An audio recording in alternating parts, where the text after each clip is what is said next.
Hello, everybody, and welcome to another edition of the Cerebral Smack Talk live on YouTube.com. It is Michael Fletcher. What's up, everybody? Alongside Anthony Florio, Dee Woodson, and Michael Bullock. Hey, we got the whole gang tonight.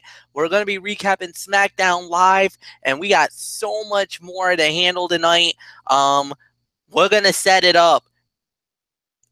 We're going to set up the table for Lucha Underground. Ultimo Lucha 3 is about to go down tomorrow night. The first of 4 episodes that's going to end the season. So, I mean, the excitement is at a fevered pitch. But before we do that, let's get into SmackDown Live. Started off with a promo segment by Kevin Owens and Shane McMahon, and actually interrupted by Sami Zayn as well. Sami got in on this as well, and my goodness, solid way to start the show. Very strong way to start the show from Glendale, California, at the Gala River Arena, and I mean, I'm gonna say it. I liked it. I loved what everybody did in this storyline, but I gotta say, the star of the MVP of the segment, Sami Zayn, MVP. Holy cow, where did that come from? Sami, I mean, you're relatively marred by being in the background, not in the forefront, not being the big guy. But all of a sudden, you delivered probably the promo of the year. I mean, personally, at least for individuals, or probably the promo of the year for SmackDown Live. Holy cow, where did that come from, Sami Zayn? You shocked me. Well done. Great way to start the show. Very solid to say. Nothing more to say from that. Anthony Floyd, come on in. It's all yours, my friend. Well, I'll tell you, MF, I agree 100%. I mean, I enjoyed that segment. I mean, but before I give you my thoughts on that, I do have to correct you, MF. Right arena, right city, wrong state. Glendale, Arizona. That's where the show was tonight, not Glendale, California. It is the Gila River Arena. It's in Glendale, Arizona. That is the home of the Arizona Coyotes, oh, by the way. So, anyways, yes, I enjoyed the exchange. I mean, there were some clear lines drawn in the sand, and it was the best babyface promo we've seen Sami cut since his move to SmackDown Live. Hopefully, the story will stay consistent in the main event, and Kevin takes shortcuts that prompt Shane McMahon to intervene. It will set up Sami as an underdog that is actually due some retribution. So, and then Daniel Bryan comes out and makes the match official. Sami Zayn against Kevin Owens. So, win-win. That's all there is to say on that. Good way to start off SmackDown Live. So, nothing left for me to say except Michael Bullock, come on in. We had our SmackDown Live chat earlier this evening. We had a lot of fun with it. And we had a lot of fun with this segment because you and I, my friend, we have gotten on that anti-Kevin Owens bandwagon. Oh, yeah.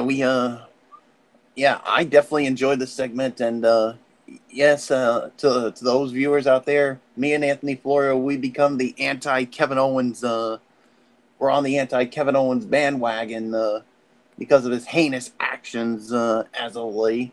But yeah, I mean, this was a very good segment, but like you said, I think who really stole the show, I think, the one who stole that, I mean, was the MVP of the segment. I have to agree with you, Fletch. It's Sami Zayn. I mean, where did this come from? I mean, we saw a different side of Sami Zayn, and he basically was trying to get through to Kevin Owens, and Kevin Owens wasn't going to hear it, and then basically Daniel Bryan came out and said, you know what? We're going to put you two in the ring tonight.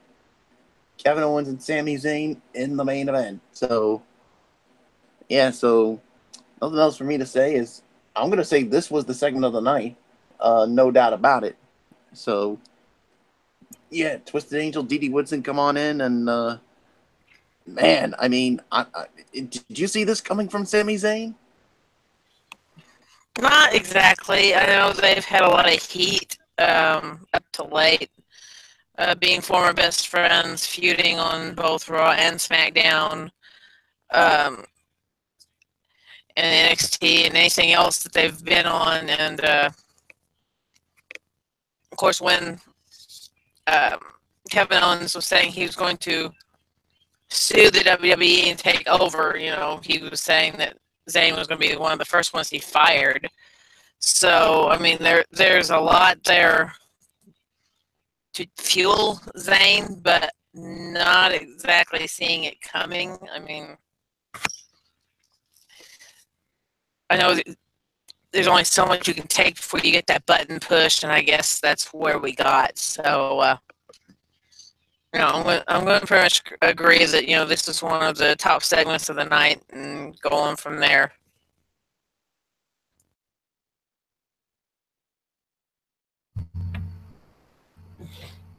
All right, guys. So with that said, we're just going to go right into the first fight of the evening. And that was Baron Corbin going one-on-one with the Perfect 10, Ty Dillinger. And the winner of the bout was Baron Corbin. So, Anthony Florio, come on in, my friend. Give me your thoughts about this matchup. This was not a good match. I'm sorry to say, MF. I can only give it 1.5 to 2 stars for the effort, even though we got that split screen commercial break during this bout, which I wish Monday Night Raw would do on occasion, but they never do. Probably never will. But anyways, if you want me to be really honest with you, if you want me to be quote unquote ridiculously raw with you, I'm gonna be that way right now. The feud's been a little clumsy, and it feels like a poor use of AJ Styles. I know they have to work to elevate people like Corbin and Dillinger in order to improve SmackDown Live as a whole, but it feels like they're missing an opportunity to have a guy who could be carrying the show with weekly open challenges wrapped up this rather boring feud. So, yeah, the match was, okay. It was nothing really special. 1.5 to 2 stars. And it's the lone wolf, Baron Corbin, who goes over. That's my little ring announcing, like Greg Hamilton. So that's the little impression. Michael Bullock, you know that all too well as I bring you on in. So 1.5 to 2 stars. And Michael Bullock, Baron Corbin gets the win again. Yeah, I mean, I'll give it about 1.5 stars as well. I mean, it wasn't anything special. I mean, it was okay for what it was, and you got that little bit of a clunky finish, and yeah, of course, now it's going to be. I mean, we kind of figured it was going to be AJ Styles and Baron Corbin at the Hell in a Cell pay-per-view / WWE Network special, but I have to agree. I think this feud's been. I mean, hasn't been exciting. I mean, this was an opportunity for them to have the AJ Styles U.S. Open Challenge, but we haven't seen much of it since then. But hopefully, after this feud is over, we'll definitely have it back. But 1.5 stars is my rating. Dee Woodson, I give it to you. Yeah, I'll go with the 1.5 to 2 rating. These guys, to me, they're just kind of getting boring. I know this is storyline building, and that's fine, but there's only so much of this you can take with these three. AJ deserves much better than what he's getting out of this deal. So, not much more I had to say about it. Fletch, it's yours. All right, guys. And now we got to a point where I'm not even going to have you guys comment on this, because if I do, I'm probably going to get slaughtered here. So out of respect and to save us time, save you patience, and just to save your sanity, it was basically a promo done by the WWE champion, the modern day Maharaja, Jinder Mahal, and once again went too far, ripping on Shinsuke Nakamura. All right. Enough was enough. Nakamura came out, and it led to a 3-on-1 beatdown. Well, it did for a moment, but everything swung when Nakamura struck the Kinshasa on Jinder Mahal and was able to get out of there before more damage could have been done. I already know where this is going to go. I already know when Bullock gets his hand on it, if Florio got his hands on it, if Edie Woodson would have gotten her hands on it, they would have said that this stunk. This was horrible.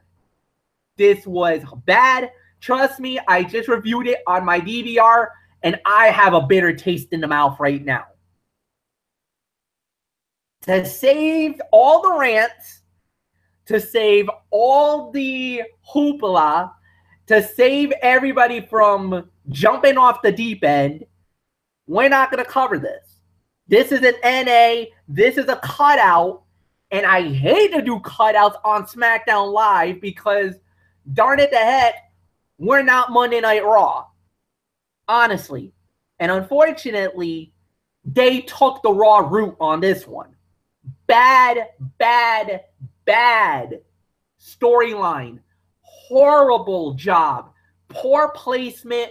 The whole thing was a complete and utter mess. And I don't even know what to even say. I'm that disgusted. I'm not going to say anything about it. There was nothing saved on that one. All right. So, the next thing we had was the Hype Bros against the Usos. Winners of the bout at 5 minutes and 32 seconds was the Usos. But before we get into that, Michael Bullock, there is something that needs to be addressed. So, after the fight was over, the Usos and the New Day got into a little bit of the war of the words. All right, understandable. Fine, no problem. But here is what went down.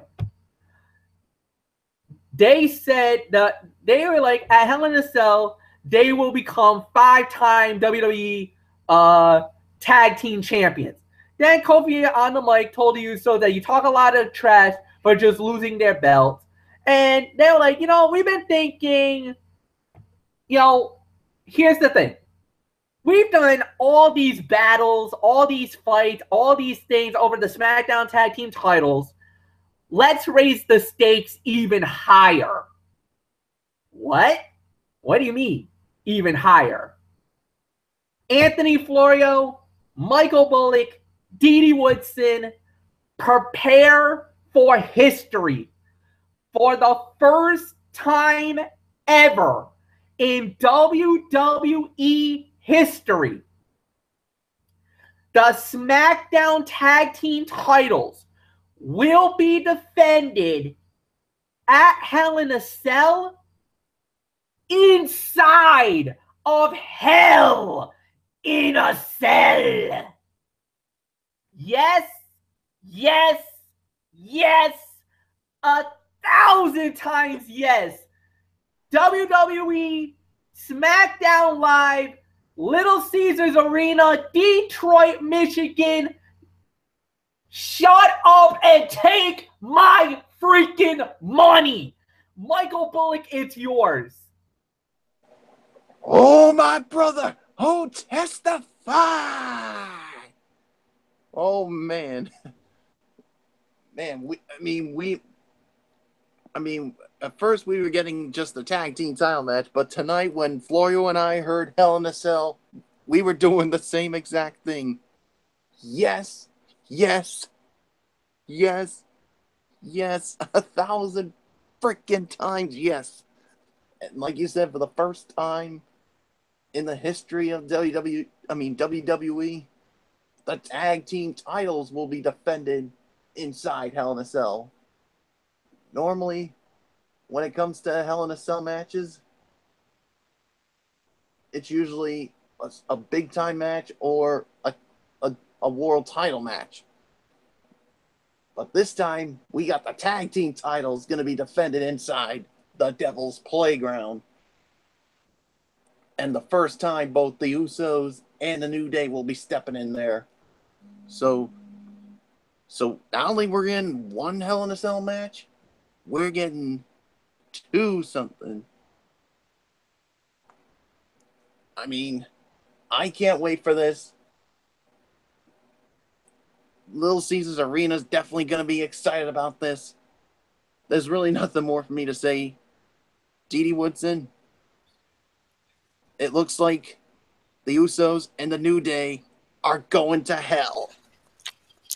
Oh yeah, and I believe if I'm remembering right, not long ago we had this chat about putting the tag teams in a Hell in a Cell, like they did with the ladies. And if I remember right, I think it was Florio that actually said that.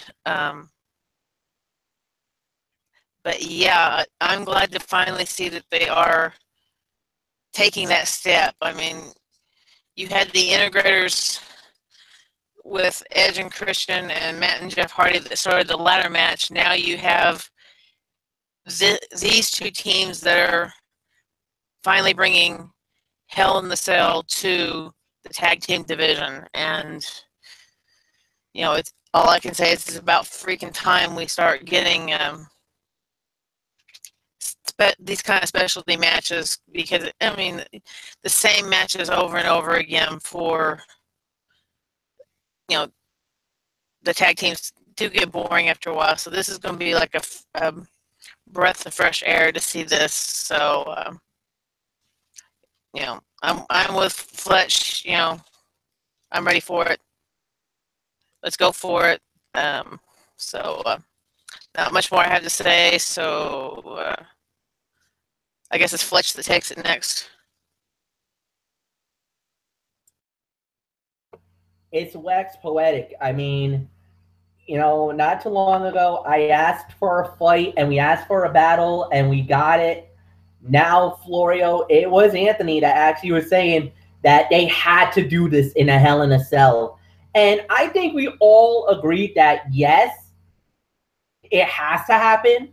But we kind of were, I don't think it was like, we knew it was probably going to happen. We just didn't know how it was going to happen, because we thought they elevated the game when they had the Sin City street fight and how epic that fight was. And we're like, there's no way you can top this. I mean, the bar was set too high.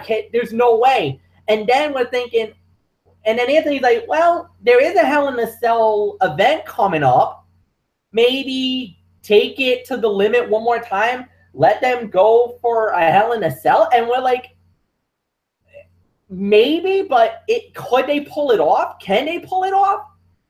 Well, we're about to find out if they can pull it off or not, because it's happening in 2 weeks in a Hell in a Cell at the Little Caesars Arena, in that brand new arena in Detroit, Michigan. We're about to see that sadistic structure with 10 tons of steel, 20 feet high with a roof on top of it. And we're about to see that sadistic structure in that brand new arena. This is about to make history and then some. Anthony Florio, it is all yours, my friend. In addition to when I say a couple of things that you need to read, not only do you need to read your Bible, people, but also read your dirt sheets as well, because that's where I found out about it. I read numerous dirt sheets. They were reporting that the plan was to have New Day and Usos inside Hell in a Cell for the first ever tag team title Hell in a Cell match, and go figure, they actually had the balls to pull the trigger on it. Wonderful. Delightful. Yes. This is going to be all kinds of fun. As far as the match goes, the match was blech, honestly. I'm not even going to dignify the match, because the match was, there. I mean, I'll say it like this: when it comes to the hype bros, I mean, you remember Mojo said that we need to do something drastic. Well, yeah, so much for that. I'm guessing Zack Ryder's going to turn heel on Mojo for being incompetent and being a stupid idiot and a mutton head, for blind tagging himself in when Ryder was getting going. But as far as this is concerned, I love the idea of tag team Hell in a Cell. These two teams are the two best teams in WWE today. Yes, I'm saying it. SmackDown Live has the two best teams in all the land right now, in the New Day and the Usos. Both of those teams are a cut above the rest are cut above the rest.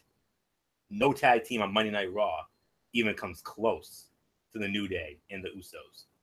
Once upon a time, the New Day were the crown jewel, the tag team division on Monday Night Raw. It pained me when Raw lost on the SmackDown Live as part of the Superstar shakeup, but they're benefiting SmackDown Live, and now we've got what I honestly believe is going to be the fight of the night, the show stealer of the night. And I wouldn't be surprised if this thing ends up being a 5-star classic, chock full of the finest Shakespearean drama you will ever see. So, well done. The match was blech, but the post match 1,000 times better. And MF, I'm with you. WWE Network, shut up and take my money. Done. Nothing left to say. MF said all of it. So, with that being said, MF, let's just move on.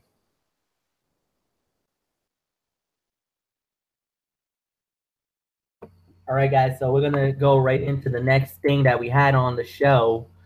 And the next thing we had, well, okay, it was really a promo segment. Again, 8 in English. This was kind of a funny ha-ha thing with Rusev, basically praising after, they after Rusev defeated Randy Orton in less than a couple of seconds, only for Randy Orton to score an RKO out of nowhere. Nothing more to say. This is kind of more of a segment more than anything else. You guys don't have to talk about that either. What we're going to have is the next fight we had was a women's match. Carmella versus Charlotte Flair. The winner of the bout at 6 minutes and 59 seconds, a hair under 7 minutes. It was the Queen from the Queen Cities, Charlotte Flair, defeating Carmella.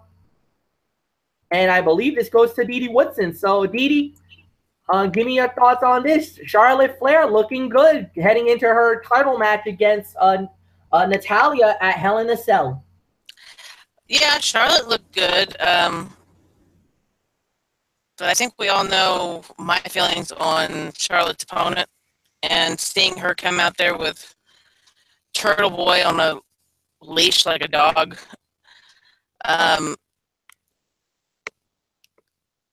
She still found a way of using him to try to top off Charlotte. Didn't work, but still, she kept trying to keep Charlotte in that corner where Ellsworth's leash was tied to, and he tried to interfere a couple of times. It was just good to see Charlotte do the number to actually win the match. I'm going to probably give this between a 1.5 and a 2. But, for one, I didn't quite see the storyline purpose for this match. I know Carmella, is still bragging, I've got the belt and I'm going to get the, go for the title and all this yabba yabba crap. But, there wasn't anything until after the match when Natty came out that I could see having anything to do with the storyline between, Carmella and Natty or anything. So, I mean, there's just not much, into this match. And the fans didn't seem to be quite into it either, in my opinion. So, I'm going to make this short and sweet and just kind of pass it on. So go for it, guys.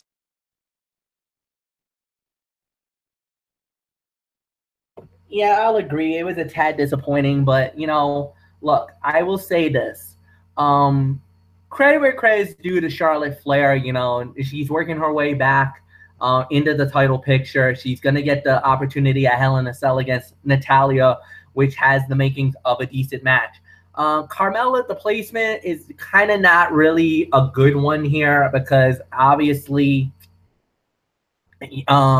you just had her in a match just there. It was more of a showcase for Charlotte than for Carmella, even though Carmella does have the money in the bank. Maybe that was some foreshadowing. I don't know why you would pull the trigger on that right away, because wouldn't you want to save something like that for sometime down the line? Because in case that Charlotte does win the title and then maybe Carmella does a surprise Money in the Bank cash in, why would you have these two women go at it now? I think that's poor timing, poor placement. If anything, I would have done something a little more different. But then again, I don't know who else you could have used in this situation. Maybe Tamina against Charlotte and then probably do that. I don't know. I kind of feel like maybe maybe you tipped your hand a little bit here, that maybe you could have saved that bullet for another time, but I think they should have kept that bullet in the chamber and used another use for the women's division. But all in all, I got to give Charlotte credit because, like I said, this was a showcase fight. She looked good. She's got the momentum. She's ready to go. Nothing more to say about that. And Anthony, I'll just give it to you. This is about maybe a 1.5 star fight for me. Same thing, but I do want to briefly address, the segment before with Rusev and Aiden English that Randy Orton interrupted. Aiden English, I mean, that his singing tonight was Robert Goulet like. Honestly, it literally felt like Robert Goulet at WrestleMania. Oh, please. And number two, but here comes the good part, Paul. You're gonna like this, and I know MF's gonna love this. The RKO that Orton did on English out of nowhere, that was far and away the greatest RKO out of nowhere I've ever seen. Wow, that's all I'm gonna say on that. As far as Carmella and Charlotte goes, right there with you, 1 to 1.5. I was not blown away by the match at all. But it did accomplish what it set out to do. I mean, I was surprised to see Carmella, dominate the televised offense, but I think they want to keep the impression alive that she is a real threat at Hell in a Cell. They also seem to be transitioning Charlotte to using a big boot as a finishing move. Or maybe they want to save the figure eight for bigger moments. Remains to be seen. They didn't do a whole lot here to make us more excited for the program with Natalia. I don't think they can rely on the Hart versus Flair dynastic elements carrying it either. They've already been there, done that. You remember the payback in 2016 when Ric Flair was in Charlotte's corner and Natalia's uncle, Bret the Hitman Hart, was in Natalia's corner. You all remember that. I wouldn't be surprised if we see Ric Flair at Hell in a Cell. I don't know why. I'm getting this feeling in the pit of my stomach. Ric Flair might show up to support Charlotte. I don't know. We're gonna have to wait and see. And if that happens, get ready for the biggest Ric Flair pop of all time. You thought the pop he got the night the Four Horsemen reunited in '98 was the biggest? Oh no, that's gonna pale in comparison to the pop that Ric Flair will get if he shows up in Detroit. Just saying. 1 to 1.5. Another meh fight. So nothing more to say, MF, except we had a very interesting segment here. One that made Michael Bullock at first very angry, but then he felt a whole lot better when all was said and done. And MF will set the table for that right about now. All right. Well, Dolph Ziggler comes out, and once again, he goes and talks about how he's better than all the greatest wrestlers in the world and the whole 9 yards. And the first thing he does, and the first thing we do, it's we heard the gong. Oh my goodness. Could that be The Undertaker back on SmackDown Live? No, it's just Dolph Ziggler trying to imitate Taker. Yeah, I know. Bullock was probably saying, you son of a you-know-what, and probably was flipping out, and the whole 9 yards and everything else. Well, then the next thing that happened was Dolph Ziggler decided he wanted it to raise the stakes a little more. And starts to make fun of the glorious Bobby Roode, the glorious entrance that he does. Well, that was that.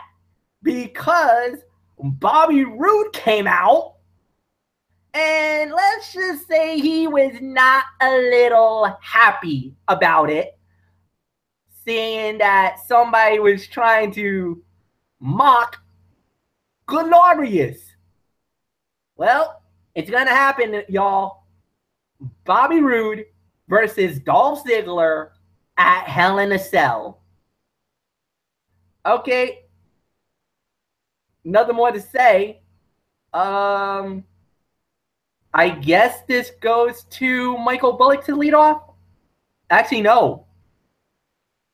This actually goes to... I think it goes to Anthony. It goes to Anthony Florio. So, Anthony, you elaborated a little bit, talk about how Bullock flipped out about when he saw it when Ziggler ripped on Taker. But I like to get your thoughts about it. He goes out, he first mocks Undertaker, then he mocks our guy Bobby Roode, and the next thing you know, Roode came out, and now look at where we're at. Yes, but did Michael Bullock give his thought on the women's match? Actually, no, he did not. Yeah, I was wondering because I let it off. Yeah, total. Baby. Yeah, my bad, Bullock. I'm sorry. Oh, that's all right. That's all right. I'm just gonna make it short and sweet. I'm just gonna give it about 1 to 1.5 stars. So that's all I'm gonna say on it. I mean, you guys pretty much covered everything. So yeah, now go ahead, Fletch. All right, fair enough. Anthony Florio, back to you for the segment with Bobby Roode and Dolph Ziggler. Well, before I get into that, I need to make a couple of indemnits on a couple of the matches here. I need to change my star ratings on a couple. Corbin and Dillinger, I'm going to give that solid 2, and I'm also going to give a solid 2 to Charlotte and Carmella. But I'm not changing my mind on the Usos and the Hype Bros. That was clearly the worst fight of the night. That was no rating to a dud there. As far as this is concerned, I am glad we finally got to setting up the Bobby Roode match and that Ziggler's stuff was kept short this week. It was definitely time for Bobby Roode to interrupt Dolph Ziggler, and the setup was perfect. But Roode wasn't exactly magnetic on the microphone. I mean, his glorious gimmick and catchphrase are hugely over, but I think it still overshadows his mic and ring work. He doesn't lack confidence, but I don't really sense the fire necessary to make a babyface take off being present here. But Ziggler seemed to get some boos, but there were still large portions of the crowd that were very visible sitting on their hands. And as your average professional wrestling fan, I was definitely appalled and disgusted about Dolph Ziggler, mocking the Undertaker. I mean, Bullock and I, we've been having these SmackDown chats for a few weeks now, and Bullock kept saying to me, I got this weird feeling eventually he's gonna mock the Undertaker. Well, he did it tonight. He went there, and I know Bullock's going to lose his mind when we get to him. But I know he's going to come around. But he came around once the Glorious One showed up. And, yeah, but I'll say like this. As a heel commentator, that that I am, like the Jesse the Body Ventura, if we were doing the SmackDown Live commentary, I would have absolutely gone on a major laugh riot about Ziggler mocking the Undertaker. And I would have gone even a step further. When Ziggler did the Undertaker Let There Be Light routine, I would have mocked MF by saying, hey, MF, what do you always say when Taker brings up the lights? Let there be light. and MF would have gone, and MF would have been like, "Oh, will you be serious?" or something like that. I know he would have, but all in all seriousness, perfect setup for the match. I think it's going to be a solid match. I don't know if it's going to blow the doors off anybody. I hope it does, because these two guys are very good talents. They're both capable of putting on good matches, and I got a good feeling about it. So yeah, we had to endure another Ziggler, what I call phone it in segment, but wow, that's all I can say on that. And yeah, Bullock and I was going crazy. I was laughing, I was laughing, losing my mind when Ziggler mocked the Undertaker as a heel commentator. But at the same time, I was a little appalled, but not as appalled as Michael Bullock was. And Bullock absolutely lost his mind, and not in a good way when we saw Dolph Ziggler. I mean, we saw the writing on the wall. We knew it was going to be Dolph Ziggler coming out. The minute I heard that call, I'm like, oh yeah, this is going to be Ziggler, no doubt about it. And then Ziggler, like, the look on all your faces, yes. It was just like Shawn Michaels in 2005 when he was in Montreal, and we thought we were going to see Bret Hart. Y'all remember that moment? So I kind of had some flashbacks about that, honestly. So really nothing more to say on that. So Michael Bullock, we got our SmackDown Live chat, of course, as everybody knows. And how appalled were you when you saw Dolph Ziggler dressed as The Undertaker? Tell MF, tell Didi, tell our viewers out there what you told me during this segment. I was very appalled by this. I mean, really, Dolph Ziggler? Really? You could have gone and imitated any other superstar. But you had to imitate my favorite wrestler of all time, The Undertaker? Are you effing serious, man? Really? I've already lost respect for you, man, but now I've really, really lost respect for you after this latest stunt you pulled. If The Undertaker wasn't retired now, he'd come out and he'd beat the holy hell out of your effing ass right now. Every Undertaker fan is appalled by the gimmick you just pulled. Undertaker should come out of retirement and beat the... I would say some other things, but well, Florio knows what I would say, but I'm not going to go that far. But damn it to hell, Dolph Ziggler. I hope you rot in hell for the stunt you just pulled, imitating my favorite wrestler of all time. Please, give me a freaking break, man. Give me a freaking break. But thank goodness Bobby Roode came out and said, you know what? There's only one man who's glorious here, and that's me. So how about at Hell in a Cell, you and me, one-on-one, and Dolph Ziggler says you're on. So, and let's just say this match and hopefully a win for Bobby Roode will be, shall we say, glorious. And as far as Dolph Ziggler with that Undertaker gimmick again, as I said, get the you-know-what out with that nonsense. Didi Woodson, it's yours. I'm done. I'm freaking done what Dolph Ziggler just pulled here. I'm done. I think there's a lot of people that's done with Ziggler. I mean, he's gone from Spirit Squad all the way down to now this. I mean, he's had his high moments, but he's dramatically taken a turn back to the loser type moments. I'll tell you to the point here that even Tiger here is kind of bored with him.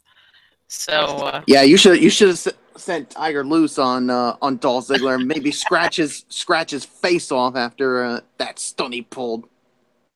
Well, he's a little tuckered. He's been playing with Callie all day since they're finally getting along. So, or maybe Callie is what, or you could have sent Callie on Dolph Ziggler. Now, she probably would have gone off on Dolph Ziggler because she is got a lot more attitude than this little guy here. So, yeah, I mean, look at everybody Dolph has imitated, including Bailey. I mean, give me a break. I mean, that's enough is enough. I know it was all building storyline, but you know, like we said on some of the other things, I mean, you can hit that point to where it's just pretty much go home, and everybody gets kind of tired of it, and you can really usually tell by the fans' reactions, and they definitely were a lot more behind Bobby than they were Ziggler at any point in this whole thing, because I think they just pretty much kind of got tired of it. So yeah, I'm looking forward to the match. Yes, I'm not looking forward to any more shenanigans by Ziggler. Ziggler's basically to the point that I want him to just go away. Just leave. Go to another company if you have to. I don't care. Just go away, because you're wasting people's times. Or stay away from wrestling for good. He's pretty much just wasting the fans' time, wasting the time of. And he would even waste time with other wrestling companies, for goodness sakes. And even wasting the money of the fans, because I mean they've come to watch the talent and what they can do, not some idiot who's out here because he's got his nose out of joint because he's not getting the respect he thinks he needs.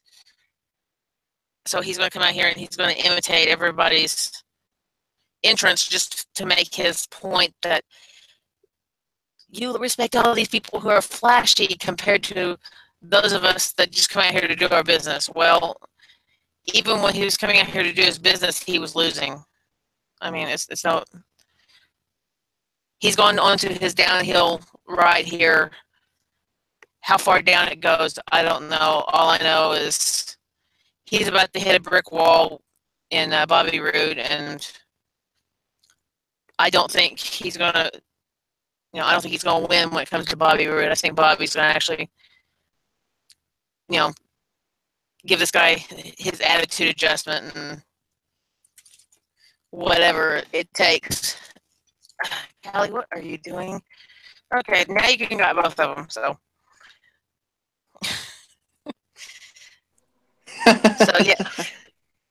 yeah, I'm gonna try to get these two to settle down while you just move on. All right. Looks like Dee Woodson definitely got her hands full now. Callie and Tiger both in the house tonight. Glad to have them on board as always. All right. There's nothing more to say. It's our main event of the evening, which was Kevin Owens versus Sami Zayn. And, well, the ref had to stop the fight, man. Basically, it got so bad. Kevin Owens destroyed Sami Zayn. 10 minutes, 44 seconds. The fight got stopped. Kevin Owens wins by TKO, but technical stoppage. Let's give it off to Michael Bullock. So, Bullock, what did you think about it, my friend? Kevin Owens wins. Yeah, I mean, this match was good. I mean, it was the fight of the night, but the thing is, they had to stop it because of Kevin Owens. Savage. I mean, with the power bomb off the. Power bombing him off on the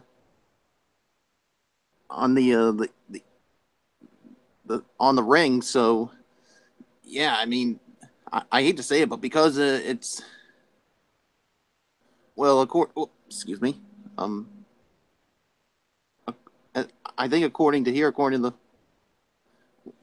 Oh yeah, it is he did defeat him by referee stoppage. So I would have to give this about maybe 2.5 to maybe 3 stars. Yeah, but Kevin Owens was not done. I mean, he basically, I mean, he attacked Sami Zayn, and then he was ready to grab a chair, and we saw that guy who was trying to stop Kevin Owens from splashing Mr. McMahon. He was there again, and then he was about to do something very savage to Sami Zayn. Puts the chair right on his throat and was gonna like jam it right on the post, but Shane McMahon came out and basically threw Sami Zayn right at Shane McMahon, and basically taking a cheap ass way out. You coward, Kevin Owens. And what you tried to do with Sami Zayn was totally out of line. I mean, totally out of line here. And this is why Florio and I are now on the anti-Kevin Owens bandwagon here. So, but this just basically hypens this match even more, and is one that I think is going to steal the show. So, nothing else for me to say. Oh, you're back, Dee Dee Woodson. So I'll just give it to you. I didn't go that far, just across the room, because now they're both eating out of the same bowl. So I guess it's time to eat before bed. So anyway, the match, I'm going to probably give it, I'd say 2.5 to 3. You know, because Kevin Owens and Sami Zayn, they can put on a pretty good match, but they've fought so many times. You know, it's another one of those where you're just kind of bored with it, because that's basically all it is they just keep fighting each other, and you know, most of us are pretty much kind of done with that rivalry. You know, time to move on, and of course Shane wasn't there yet, so him getting smacked there in the end with Sami Zayn, I mean, I think that just kind of set it all off at the end. Tiger, you don't need my mic, okay?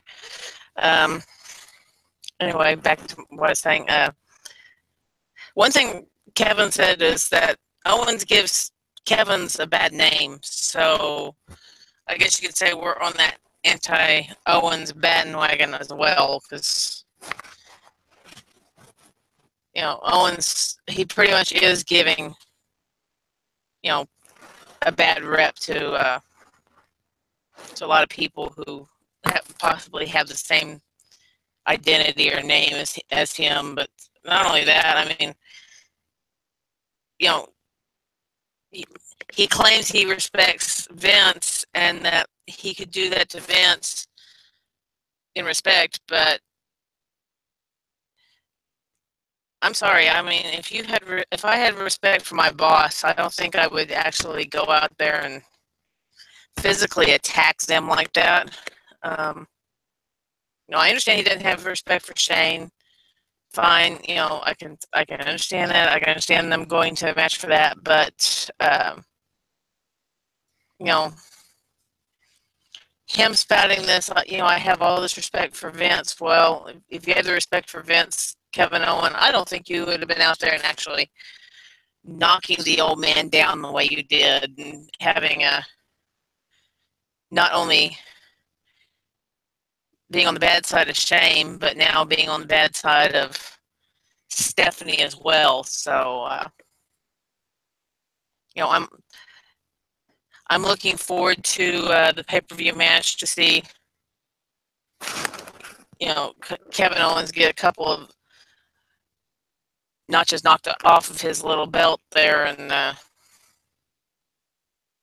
hopefully Shane's going to be able to pull it off and beat the crap out of this guy, since pretty much I think everybody's to the point that we're just tired of the hissy fits.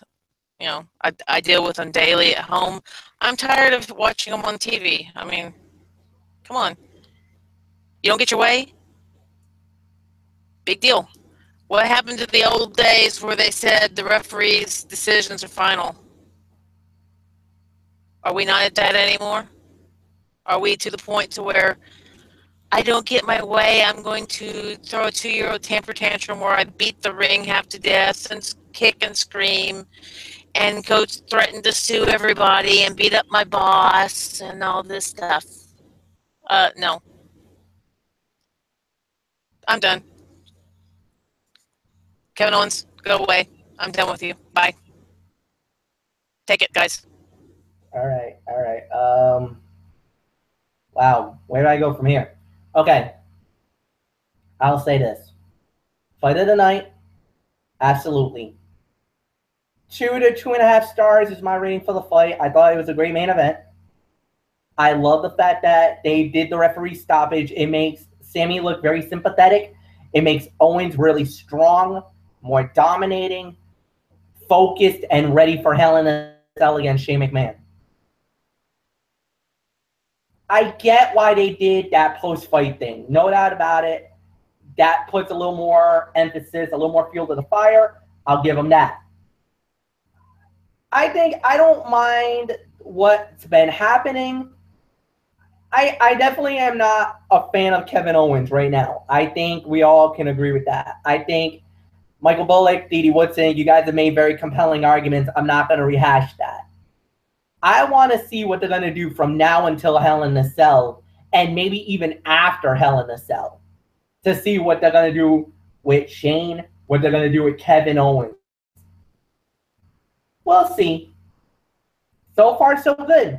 Pretty solid. Anthony Florio, it's all yours.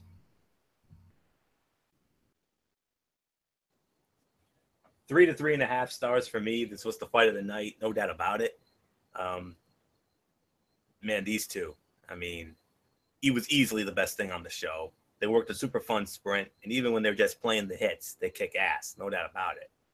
It was an effective close to the show, barring the unfortunate happenstance of Shano running face first into the chair at a pretty good clip. I like that they managed to create some sympathy for Sami Zayn and gave Shane a hot moment to close the show. The crowd really wants to see Shane get his hands on Owens at this point, as all of us do. But will they like what they get when it happens? I'm just hoping and praying that when Hell in a Cell happens, that the Hell in a Cell match will not require one of these two guys to maim themselves or kill themselves to make the match memorable. So it's really all I can say there. So for me, this was 3 to 3.5 fight of the night, no doubt about it. So let's get to our overall review.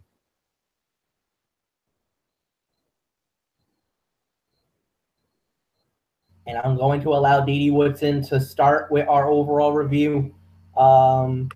Dee Dee, my dear, what did you think about the show tonight?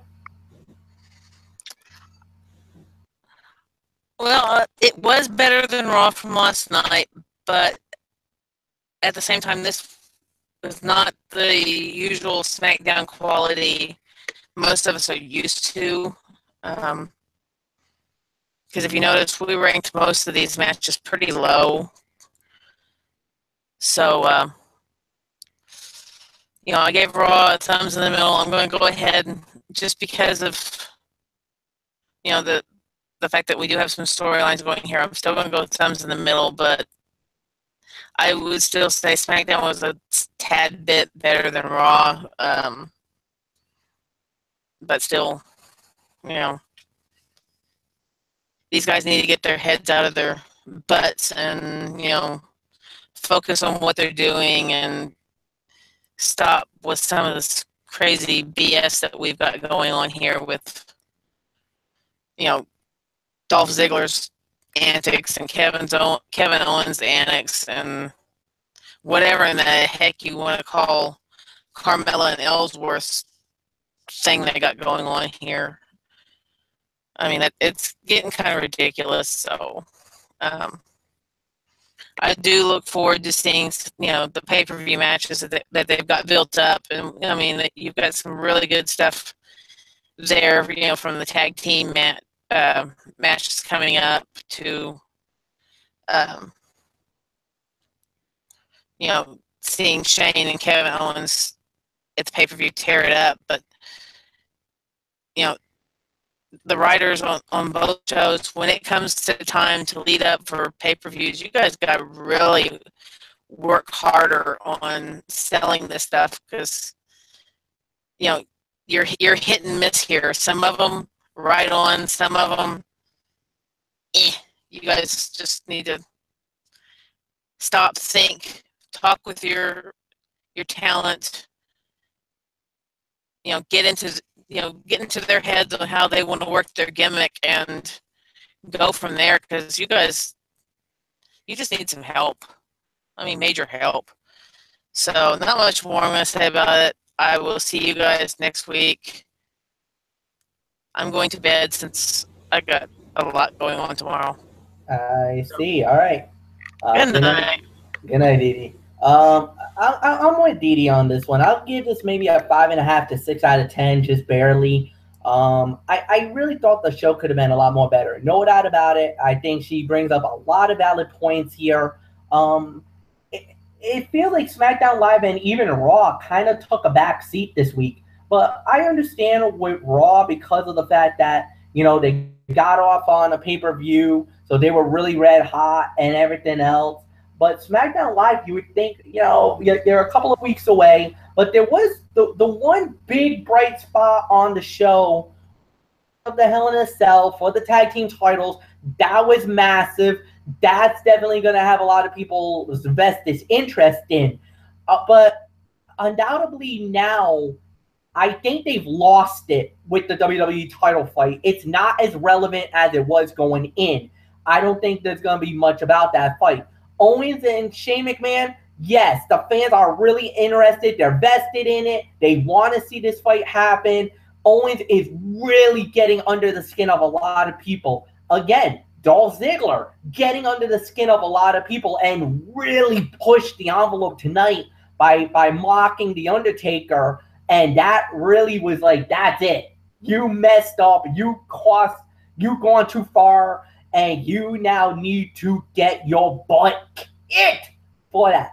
So you got that coming up. On top of that, Orton versus Rusev, we kind of had a feeling that was going to happen again. So at the end of the day, yes, there was some good stuff, but there was a lot of blah and stuff that's going to be forgotten here tonight. And that's the only downside of what happened here tonight. We wish it could be better. We wish it would be a lot more stronger. But at the end of the day, very, very, very disappointing, to say the very least. And even for our standards on SmackDown Live, we want it to be higher. We want it to be better. We want it to be more smoothed out.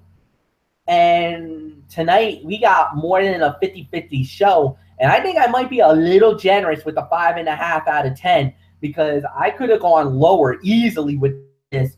Just like how Mike Bullock went lower than the standard last night. And he opened fired on Monday Night Raw. I would not be surprised if he opened fires on SmackDown Live tonight, because even for me, a man who believes Team Blue, I'm not really happy with this tonight. So nothing more to say. Anthony Florio, it is all yours, my friend. Well, we're even now, aren't we? So that's all I can say on that. We both had off weeks, MF. So I guess we could consider this a draw, I guess, because both shows are equally bad.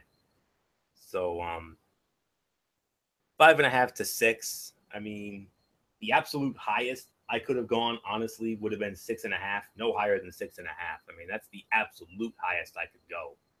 But it's really more 5.5 to 6. When it comes to the last 2 weeks worth of SmackDown Lives, it was a definite improvement with Hell in a Cell taking shape, and you had the show bookended by very good and strong interactions with Kevin Owens and Sami Zayn. And hopefully this trend will continue next week, and we get a great go-home show, because next week will be the go-home show for Hell in a Cell, and it will be at the Pepsi Center in Denver, Colorado. A double taping this week, guys. Double live shows. Monday Night Raw is going to be there Monday night, and then Tuesday night, same arena, Pepsi Center, Denver, Colorado, the home of the Colorado Avalanche and the Denver Nuggets. Let's see which brand makes the people of Denver happier. Will you go home happier after Monday Night Raw? Are you going to go home happier after SmackDown Live? Hopefully it's the red brand, but we'll see what happens. So it's a draw this week. Honestly, both shows were equally bad, but hopefully next week with Denver. I mean, you look at Monday Night Raw, you've got Roman Reigns and The Miz for the Intercontinental Heavyweight Championship, and you're going to have Seth Rollins against Braun Strowman. You got a great double main event. And who knows what SmackDown Live's going to have in store next week. I don't know why, but I got this feeling there's going to be at least one, maybe two contract signings. I don't know why. I wouldn't be surprised if we get a Shane O'Mac and Kevin Owens contract signing. And if that happens, you know what JBL would always say, this will not end well. So, but we'll see. We'll see. So, it's a 6-6. I'm going to make it 6 to 6.5 for me. So with that being said, Michael Bullock, your thoughts on this SmackDown Live tonight? 5 out of 10 is my rating. I mean, yeah, you had some good things, but once again, there was like a lot more. It was all just more bad. So yeah, there's really nothing more to say. So Fletch, I think it's time we get into your Mikey's mindset. There's only one thing you need to know about on the Mikey's mindset, ladies and gentlemen. This week it's about Lucha Underground because tomorrow we start the 4-part series. It is gonna be the big one. Ultimo Lucha 3 is going down. It starts next week. But before we had one last factor, and it was it was basically the show. It started out with Dante Fox versus Tejano, and Dante Fox defeats Tejano Jr. That was a solid fight. In the second fight of the night, we had history made. It was Marty the Moth Martinez, the creepy bastard, and Mariposa going up against Phoenix and making her Ultimo Lucha debut. The ring announcer of Ultimo Lucha, of Lucha Underground, Melissa Santos, fought for the first time in her career. She is not a wrestler. She's a ring announcer. But Marty the Moth Martinez, this creepy, sadistic, evil individual, has been after this poor little girl for about 3 years now. And she had enough. She went after him. Mariposa, who is the partner in crime of Marty the Moth Martinez, physically harmed Melissa Santos. Phoenix came out and saved her. And then Dario Cuero, El Jefe himself, pulled the trigger and said, you know what? We're going to have you two. We're going to have all 4 of you guys in the ring. That's right. You 4 are going to be fighting in a tag team match. I think the deer in the headlight moment came from Melissa Santos because she's not a wrestler, guys. She wrestled, but when it was all said and done, Mariposa and that creepy bastard, man, Marty the Moth Martinez wins the match. I'm not even going to say anything about it, but I was very impressed with Melissa Santos. The main event, okay, this was historic. The gift of the gods were on the line. Pentagon Dark, Son of Havoc, Cortez Castro, Drago, Paul London, Salvador, and Malisuete, they all battled in a 7-way match. As many of you guys know, during this last the last month or so, there were matches for these Golden Aztec medallions. There's 7 of them. Those Aztec medallions, when you put it all together, triggers the gift of the gods belt. In the case of the gift of the gods, it's like the money in the bank. When you have that belt, you can actually cash that belt in at any time, any place, anywhere. And when you do, you're guaranteed on a Lucha Underground world title fight. Well, when it was all said and done, for the first time ever in Lucha Underground history, we actually have 2 winners. The winners of the bout and Gift of the Gods champion, Gone Dark, and the Son of Havoc. Now wait, I know what you guys are thinking. You can't have 2 men with the belt at the same time. No. Don't worry.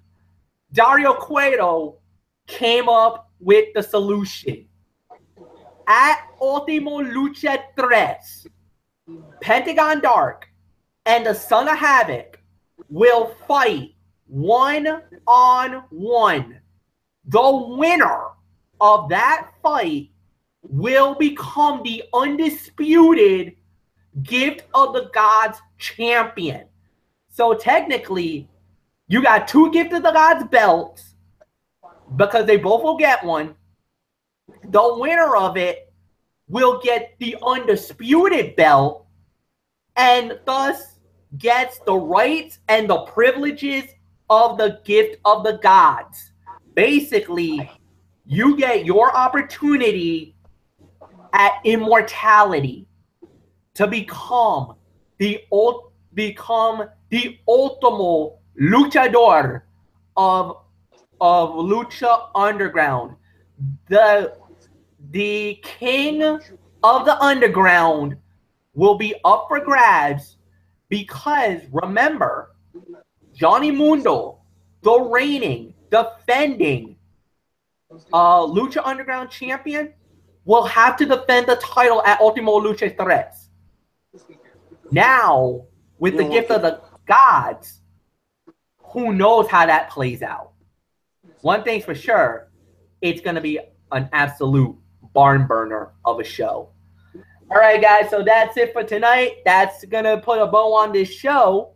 And, you know, what we got? Well, Thursday night on Anthony's channel on the Tone 25, it is going to be, once again, College Football Thursday.